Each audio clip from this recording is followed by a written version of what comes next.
Imagine finding out that something you do every single week in your own kitchen, something you do specifically because you are trying to be practical, trying to save money, trying not to waste food, is quietly and systematically creating the conditions for one of the deadliest cancers in the human body without you knowing. Does that sound extreme? Unfortunately, it is not. There is a habit that hundreds of millions of people repeat every week without a second thought: reheating leftovers. And the truth about what happens inside four very specific foods the second time heat touches them is something that most people will go their entire lives without ever being told. In the next few minutes, I am going to show you exactly which four foods are the most dangerous to reheat, what they are chemically turning into inside your body when you press that button, and why that transformation connects directly to one of the cancers with the lowest survival rates in all of modern medicine: pancreatic cancer. I am Dr.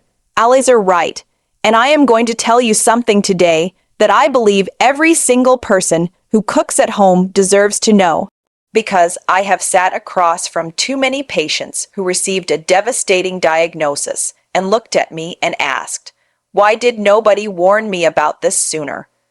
I am done staying quiet. Now here is what you need to understand before we begin. Your pancreas never warns you. It does not hurt when it is being damaged. It does not swell. It does not send you a signal while the damage is quietly accumulating over years and decades of repeated chemical insults. By the time a patient experiences the first symptom of pancreatic cancer, the back pain, the jaundice, the unexplained weight loss, the disease has typically been developing for years, and the 5-year survival rate for pancreatic cancer sits at around 12%. 12%. That is not a disease that gives you a second chance once it announces itself. It is a disease where prevention is not just the best strategy. It is the only strategy that consistently works.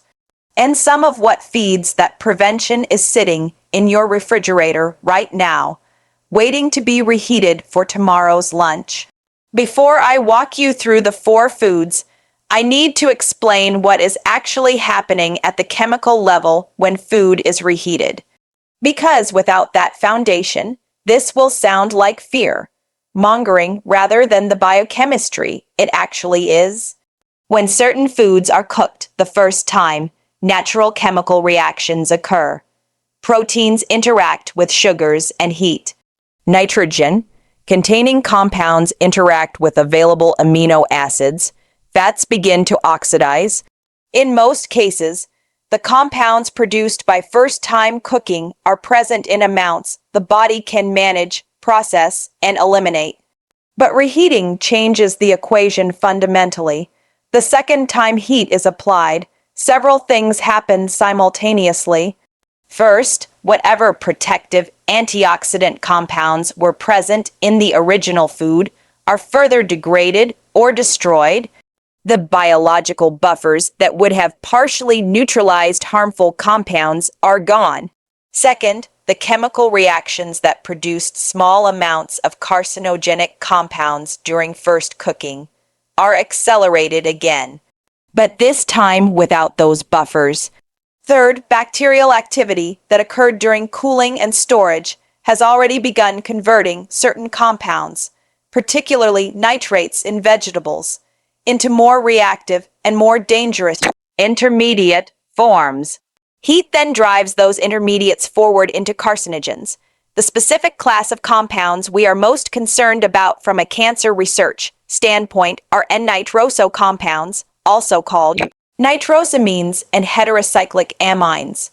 Both have been classified by the International Agency for Research on Cancer as probable human carcinogens. Animal studies have provided strong evidence for the carcinogenicity of N-nitroso compounds on multiple organs, specifically including the pancreas. Research published in peer-reviewed journals has identified dietary N-nitroso Rosso compounds as one of the pathways through which repeated exposure contributes to pancreatic cancer risk. This is not speculative. This is documented in the scientific literature, and it connects directly to the foods I am about to name. Food 1. Processed meat, specifically reheated processed meat. This is the one that most people think they understand and actually do not. Hot dogs, sausages, bacon, ham, deli cuts, canned meat, any meat that has been cured, smoked, preserved, or processed using nitrates and nitrites as a preservative. These foods already contain a meaningful concentration of N-nitroso compounds simply from the way they are manufactured. The nitrites used as preservatives react with the amines naturally present in meat protein during processing, producing nitrosamines before the food ever reaches your kitchen. When you reheat these foods, you are not starting with a clean chemical slate.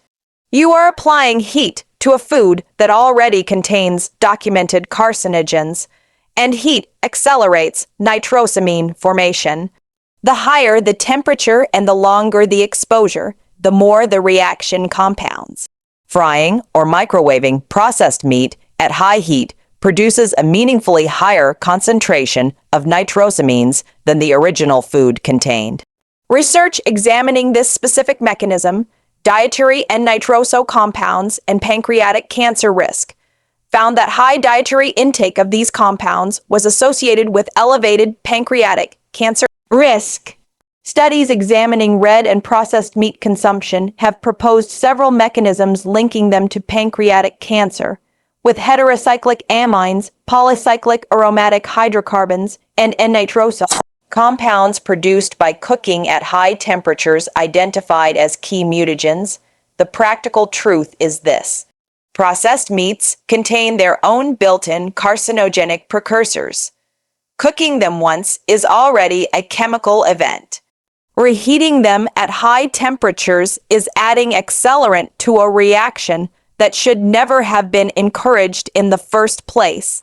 If you are going to eat these foods, and I am not telling you to never eat them once, fresh, prepared once, and never microwave them on high. Food 2, spinach and other nitrate-rich leafy greens.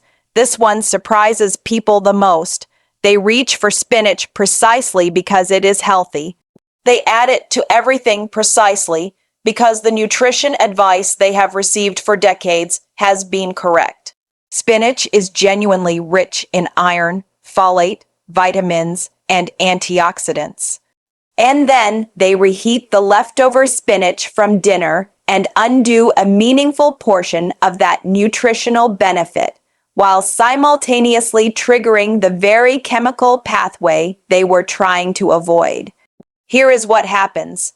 Spinach contains naturally occurring nitrates, compounds that in fresh spinach are entirely benign and even beneficial for blood pressure and cardiovascular function. When spinach is cooked and then allowed to cool and sit, even in the refrigerator, bacterial activity and enzymatic reactions within the cooked vegetable begin converting those nitrates into nitrites. This conversion happens continuously during storage. The longer the cooked spinach sits, the more nitrite it contains. When you reheat it, two things happen. The heat drives further nitrite formation, and the heat also drives a reaction between those nitrites and the amino acids present in the spinach, producing nitrosamines. A study published in the journal Foods specifically warned against storing boiled spinach for more than 12 hours at room temperature, precisely because of this direct nitrate to nitrosamine conversion pathway. The same applies to other high nitrate vegetables: celery, beetroot, kale, and carrots. Celery, in particular, contains extremely high concentrations of nitrates. When celery is cooked into soups and stews and then reheated repeatedly, as happens constantly in home cooking, each reheating cycle drives the nitrate to nitrite to nitrosamine conversion further.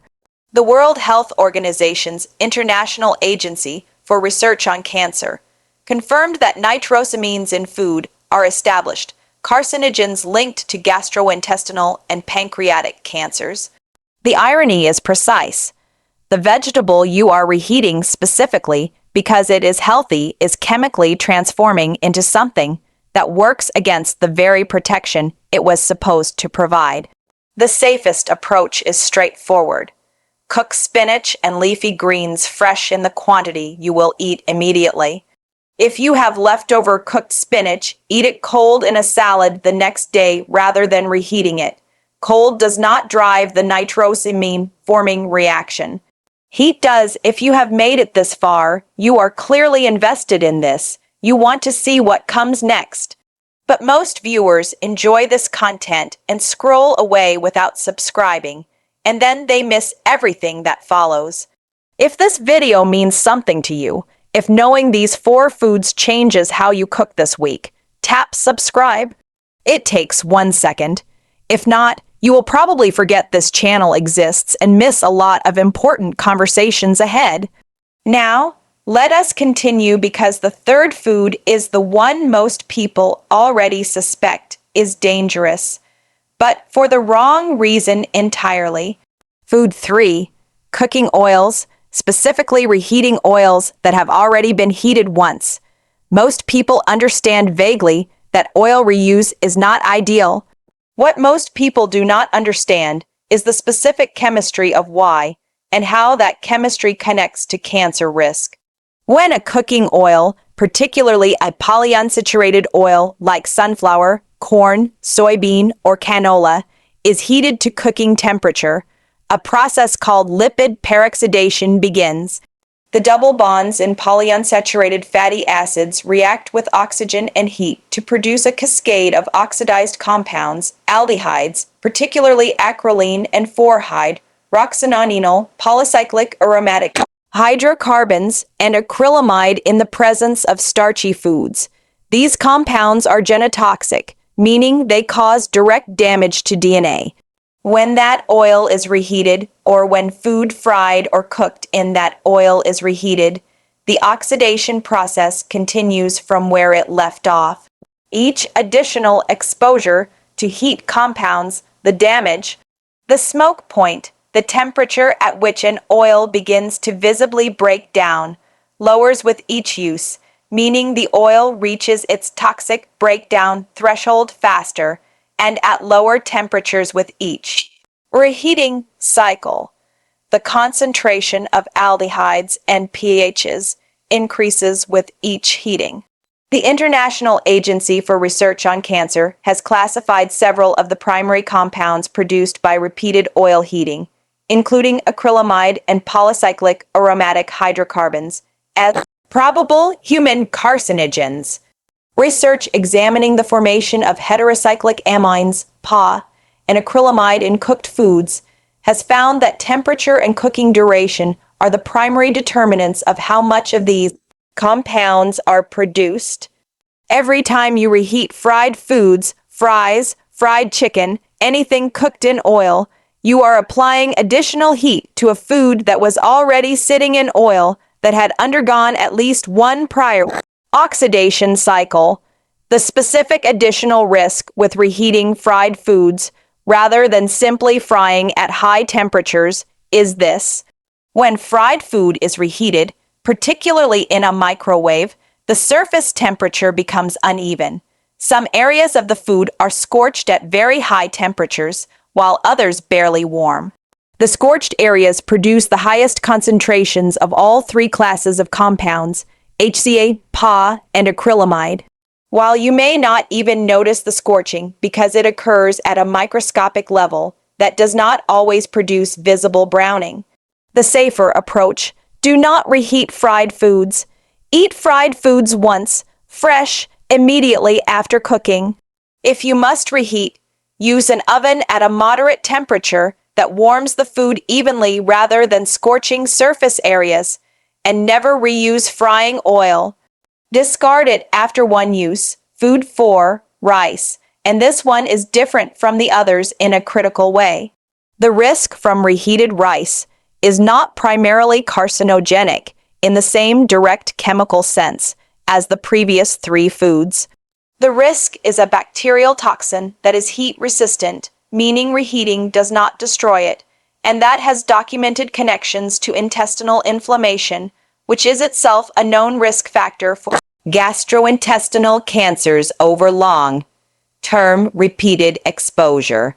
When cooked rice is left at room temperature, and research shows this happens routinely in households that cook rice in large batches, a bacterium called Bacillus cereus, whose spores survive the original boiling process and remain dormant in the cooked grain, begins to multiply. This bacterium produces two types of toxins. One causes vomiting within hours. The second causes diarrhea and is produced specifically during the storage phase rather than after reheating. The critical point that most people do not know is this. When you reheat the rice, you kill the bacteria, but the toxins they have already produced are heat-stable and heat-resistant. They survive full microwave reheating. They survive stovetop reheating. The bacteria are gone. The toxins remain in the food. In the short term, those toxins cause nausea, vomiting, abdominal cramping, and diarrhea. Unpleasant, but survivable. In the long term, and this is the connection most people never hear, repeated low-level exposure to bacterial toxins from improperly stored and reheated rice contributes to chronic intestinal inflammation. Chronic inflammation of the gastrointestinal tract is one of the most extensively documented pathways to gastrointestinal cancers. Every time the intestinal lining is irritated by heat-resistant bacterial toxins, the inflammatory response leaves microscopic damage. Over years and decades of weekly exposure, that accumulated damage creates the cellular environment in which cancer can develop. This is not hypothetical. The connection between chronic intestinal inflammation and gastrointestinal cancers is one of the most replicated findings in cancer epidemiology. The protocol for rice is specific and simple. After cooking, cool rice quickly within 1 hour and refrigerate it. The rapid cooling prevents the temperature from staying in the bacterial growth range long enough for significant toxin production. Store refrigerated for no more than 24 hours. When reheating, reheat once only. Ensure it reaches steaming hot temperature throughout, not just warm in the center, and never reheat rice a second time. Cook rice in smaller quantities so there is less leftover. If you routinely cook rice in large batches to save time, change that habit. The time saved is not worth the cumulative risk of weekly bacterial toxin exposure across decades. Let me bring this together because I want you leaving this video with a clear, specific picture.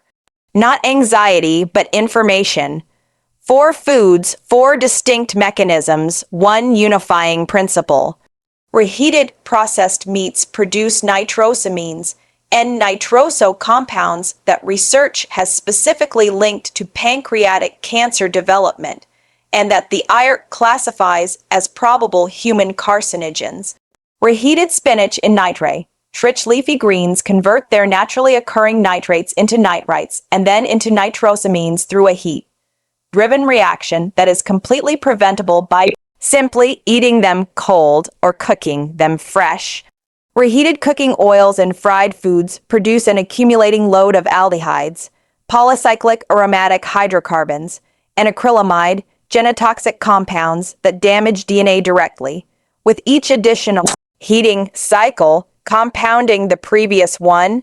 And improperly stored and reheated rice delivers heat, stable bacterial toxins that survive the microwave and accumulate as chronic intestinal inflammation over years of repeated exposure. Gasps, none of this requires you to change your entire diet. None of this requires you to stop enjoying food. It requires 4 specific habit changes. Never reheat processed meats at high temperature. Eat cooked spinach and leafy greens cold the following day rather than reheating them. Discard used cooking oil and never reheat fried foods. Cool rice quickly, refrigerate within 1 hour, and reheat once only to steaming hot temperature. That is the practical summary. Those 4 changes applied consistently to your weekly kitchen habits meaningfully reduce your exposure to the specific class of compounds that researchers and oncologists connect to the cancer with the lowest survival rates. Now tell me something in the comments. Which of these 4 foods surprised you the most? Because the answer I hear from people watching this almost always tells me exactly where the biggest gap in public health education is, and that shapes every video I make after this one. Your comment matters more than you know. If this video gave you something that will genuinely change how you cook this week, share it. Not for this channel, for the person in your life who reheats their leftover sausage every morning and has never once thought about the chemistry they are eating alongside it. That share may be the most useful thing you do for their health today. Subscribe for more honest conversations about what science actually says about the food choices that matter. Next time, we are going to cover the 5 breakfast foods that are routinely marketed as healthy and that the research increasingly suggests are doing the opposite, particularly for adults over 60. One final and important thing. Everything I have shared today is based on published biochemistry, food science research, and the documented work of international cancer research organizations. This is educational information, not personal medical advice for your situation. The connection between dietary carcinogens and cancer risk is well established in the research literature. But cancer is complex, and individual risk depends on many factors I do not know about you. If you have concerns about cancer risk or your diet, please have that conversation with your own physician who knows your history. I am Dr. Aliza Wright. Protect your health with the information your kitchen never came with. I will see you in the next one.